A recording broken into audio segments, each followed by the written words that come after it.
भी जो पैसों से टिकट खरीदते हैं, हमारी मेहनत, हमारा खून, हमारा पसीना हमने समाज के लिए किया। हमारे जैसा नशा हर किसी को नहीं हो सकता है। यहाँ कौन सी ऐसी महिला है जिसने कभी मार न खाया हो कि हम कुटा के पिटा के और इसी तरह बैठते हैं और प्लास्टिक स्माइल मुस्कुराते हैं और कहते हैं हम बहुत खुश हैं। अरे हम खुश नहीं हैं। और एक महिला हाथ नहीं उठाती है, कोई नहीं कहते हैं कि मैं खुश हूँ मैडम, मुझे कोई दिक्कत नहीं है। हम पुरुष प्रधान देश के पुरुषों से पूछना चाहते हैं, क्या आपको अच्छा लगा सुन के कि आपके सोनबरसा की महिलाएं बैठी हैं और सब कहती हैं कि हम कुटा के पिटा के रोज मार खाते हैं, रोज गाली खाते हैं। अपने संस्कार, अपनी सभ्यता में रह के कम से कम उन पुरुषों को जरूर समझाइए, पर्चा को बंदूक समझ के और हथियार समझ के अपने पास रखिएगा, दबा के देखिएगा घर का पुरुष लोग कहीं फाड़ ना दे।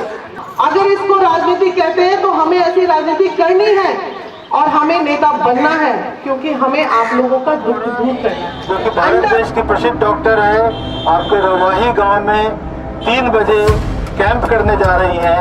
कठिन से कठिन बीमारी, चाहे वो कैंसर हो, टीबी हो या कोई भी बीमारी हो, उसका इलाज जड़ी बूटी और घरेलू नुस्खों से।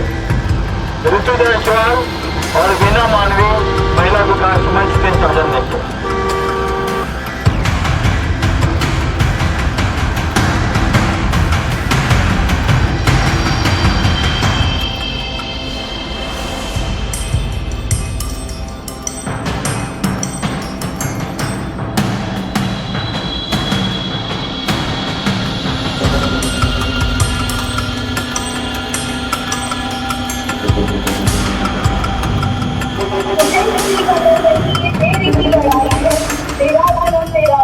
तेरी ही कमाई है किसी में दम जो तेरा वक्त तुझसे छीन पाएगा, ये नारी जान अब तुझे ना कोई रोक पाएगा।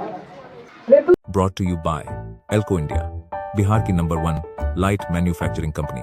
दमदार क्वालिटी, बेजोड़ रोशनी, भरोसा वो जो हर घर में चमके। अब हर कोना बोले एक ही नाम, एल्को इंडिया। जी की वजह से और महिला विकास मंच की संरक्षिका वीना मानवी जी की वजह से आज मुझे ये सौभाग्य मिला है कि मैं आप तक आ सकूं।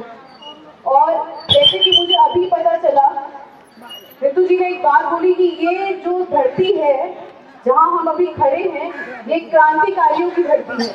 यहाँ की हर एक महिला क्रांतिकारी है, सभी को जागना है और इस जागरूकता के लिए ही आज हम यहाँ आए हैं। मैं डॉक्टर ऋतु शर्मा पटना से सवेरा कैंसर अस्पताल से आप सबके बीच में आई हूँ। मैं ये जानना चाहती हूँ, सिर्फ 2 मिनट लूंगी अपनी बात को यहाँ रखने के लिए। आप सभी ने कैंसर नाम की बीमारी सुनी होगी, किसी के रिश्तेदारों में, आस पड़ोस में, दोस्तों में या खुद के परिवार में कोई ना कोई सदस्य सुना होगा कि कैंसर से मर गया या लाखों रुपए खर्च हो गए। आज मेरा यहाँ पर आने का सिर्फ एक ही मकसद है, कैंसर के जिस तरह से मरीज बढ़ रहे हैं पूरे भारत में, और उस भारत में से भी अगर हम बिहार को देखें तो सबसे ज्यादा मरीजों की मृत्यु कैंसर से हो रही है। हम लोग पैसों के अभाव के चलते या जानकारी के अभाव के चलते इलाज नहीं करा पाते। डॉक्टर उपासना आज हमारे बीच में आई है आप सबको ये बताने के लिए कि जांच से लेकर इलाज तक सब चीज आपको मुफ्त में मिलेगी। और मैं फिर दोबारा धन्यवाद करना चाहूंगी ऋतु जायसवाल जी, वीना मानवी जी और आप सभी का जो यहाँ बैठे हैं, जिन्होंने मुझे ये अवसर दिया कि मैं अपनी बात को आपके सामने रख सकूं। धन्यवाद।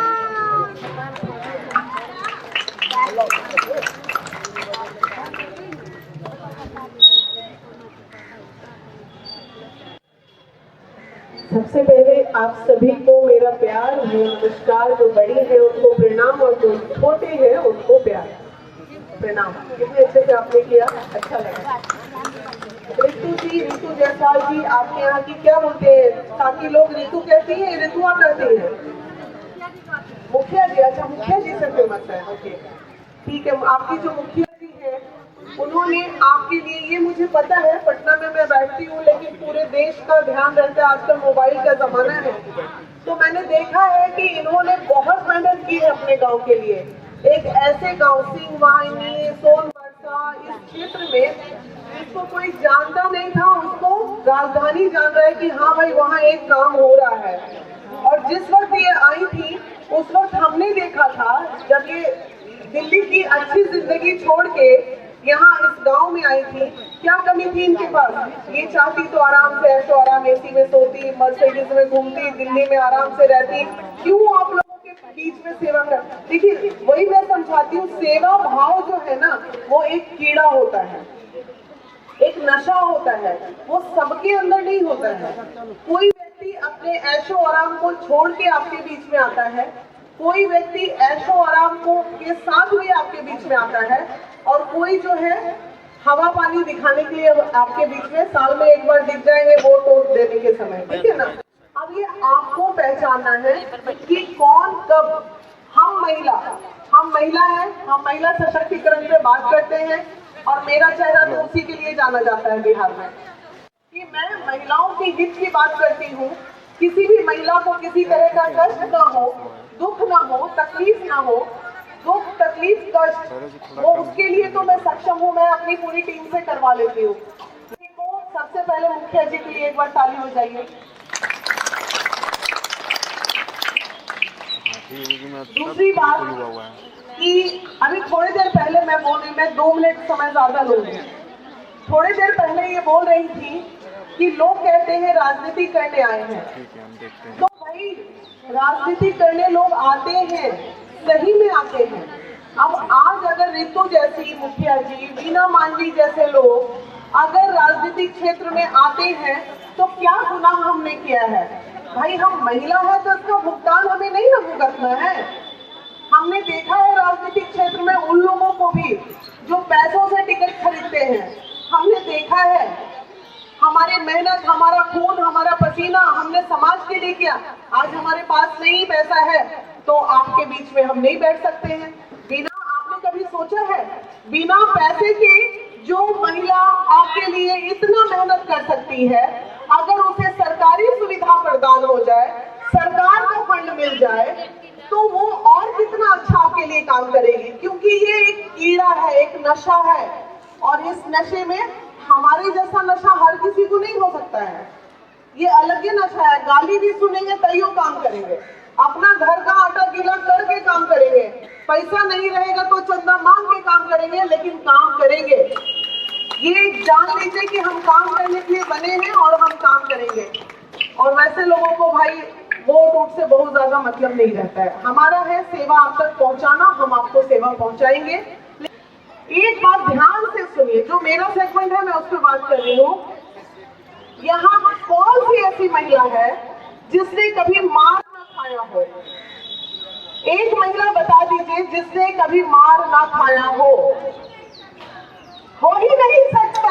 ताली बजाओ, ताली बजाओ, हो ही नहीं सकता। यही दुर्भाग्य है हमारे देश का कि हम कुटा के, पिटा के और इसी तरह बैठते हैं और प्लास्टिक स्माइल मुस्कुराते हैं और कहते हैं हम बहुत खुश हैं। अरे हम खुश नहीं हैं, बिल्कुल खुश नहीं हैं। आप सोचिए, आप सैकड़ों की महिलाओं की भीड़ लगी है और एक महिला हाथ नहीं उठाती है, कोई नहीं कहते हैं कि मैं खुश हूँ मैडम, मुझे कोई दिक्कत नहीं है। अरे आप लोग तो अबला है, हम सबला होके भी दुखी रहते हैं। पैसा कमाने के बाद भी हम दुखी रहते हैं, लाखों कमाते हैं उसके बाद भी हम दुखी रहते हैं। तो ये है दुर्भाग्य हमारे देश का, हमारे बिहार का खासकर, कि हम, और ये सुन के हमारे पुरुष भैया लोग बुरा मत मानना, जरा माफ कर देना, कि सही में दिल दुखता है जब ये देखते हैं कि एक महिला यहाँ पिटा के नहीं बैठी है। दुर्भाग्य महसूस होता है। वो जो पुरुष कहते हैं, हम पुरुष प्रधान देश के पुरुषों से पूछना चाहते हैं, क्या आपको अच्छा लगा सुन के कि आपके सोनबरसा की महिलाएं बैठी हैं और सब कहती हैं कि हम कुटा के पिटा के रोज माल खाते हैं, रोज गाली खाते हैं। देखिए कैसे सिर हिल रहा है लोग का मुंडी। तो ये बताइए, तो इसको कौन बचाएगा? हर जगह बीना मांझी और उनकी टीम नहीं पहुंच सकती है। इसके लिए आपको खुद सशक्त होना पड़ेगा। इसके लिए आपको थोड़ा, मैं ये नहीं कहती हूँ कि आप बेहाया हो जाइए, आप झगड़ा लड़ाई कीजिए।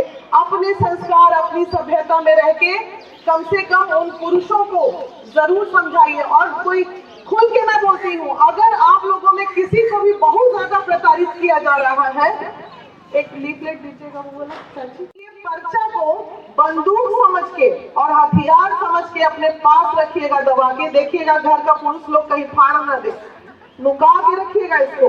इसमें बहुत सारा नंबर दिया हुआ है, 10 को 20 को नंबर है।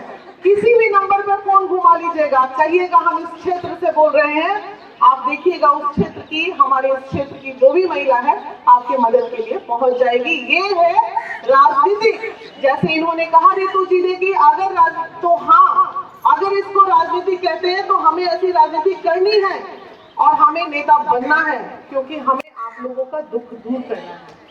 ठीक है, हमें आप लोगों को पिटवाना नहीं है, आप लोगों को जिल्लत नहीं करवाना है, आप लोगों को गाली नहीं खिलवानी है, आपको सशक्त बनाना है। और हर घर में एक छोटी सी, भले आप एक सिलाई मशीन चलाइए, भले अंडा बेचिए, सब्जी बेचिए, भिंडी बेचिए, बैगन बेचिए, IAS बनिए, IPS बनिए, ये सपना है हमारा, ये सपना है हम महिला विकास मंच वाले लोगों का कि हर महिला मुस्कुराता हुआ चेहरा चाहिए। तो भाई मेरा जो काम था वो मैंने आपको बता दिया।